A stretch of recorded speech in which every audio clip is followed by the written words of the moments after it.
Une très belle question. Je crois que à l'entame, j'ai dit de réécrire notre histoire. C'est le rôle de la presse.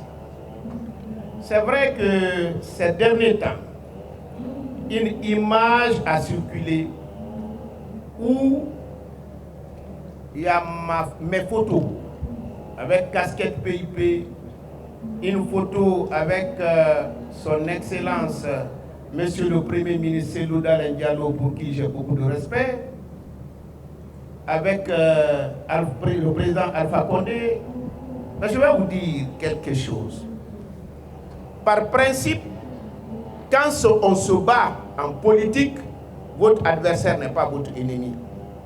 L'objectif principal recherché quand on est en politique, lorsque vous faites un combat politique, s'il y a un qui est élu, vous l'aidez maintenant à construire le pays. Comment? Les cadres ont deux possibilités. Soit celui qui est élu vous fait appel pour l'accompagner à construire le pays, vous faites ce que vous connaissez faire. S'il ne vous appelle pas, vous l'aidez à construire le pays par des critiques positives et constructives. Donc, contrairement à ce que les gens pensent, construire le pays, c'est l'objectif du militantisme dans un parti politique. Cela va au-delà de votre candidat. Maintenant, par rapport à l'image, je vous prie de me croire, mes frères. J'ai beaucoup de respect pour le général Conté. D'ailleurs, moi, je critique un chef tant qu'il est au pouvoir. Parce que ce n'est pas la haine, c'est pour l'aider à s'améliorer. S'il n'est plus là, je parle de bon côté. Mais j'ai commencé le combat politique avant l'adoption de la loi fondamentale en 1990. Jusqu'à l'arrivée du professeur Alpha Condé au pouvoir, je suis resté dans l'opposition. La dernière fois, j'ai défié quiconque, ancien ministre du PIP, ancien directeur national, peut prouver qu'il m'a vu une seule fois dans son bureau. Je crois que c'est la chose que je regrette le plus aujourd'hui. Parce qu'on m'avait fait appel, j'ai refusé. J'ai intégré la fonction publique guinéenne, vous pouvez vérifier, la même année que ma première fille.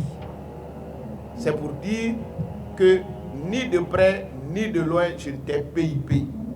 Mais qu'à cela ne tienne, je reconnais ce que le PIP a fait dans ce pays.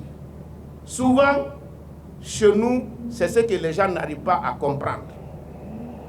Dès que vous appréciez quelqu'un, on dit hey, il veut le rejoindre. Non. On peut dire la vérité même si on ne rejoint pas quelqu'un. C'est ça l'honnêteté. Donc, je n'ai pas appartenu aussi à l'UFDG.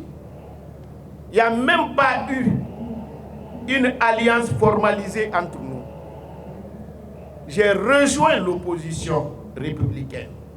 Et je pense, entre notre groupe, c'est-à-dire El Hadj Papakoli et moi, et l'opposition républicaine, si quelqu'un a apporté à l'autre, c'est nous qui avons apporté à l'opposition républicaine. Mais vous savez, nous pouvons tous regarder la même chose. On ne verra pas de la même manière si nous n'occupons pas les mêmes positions.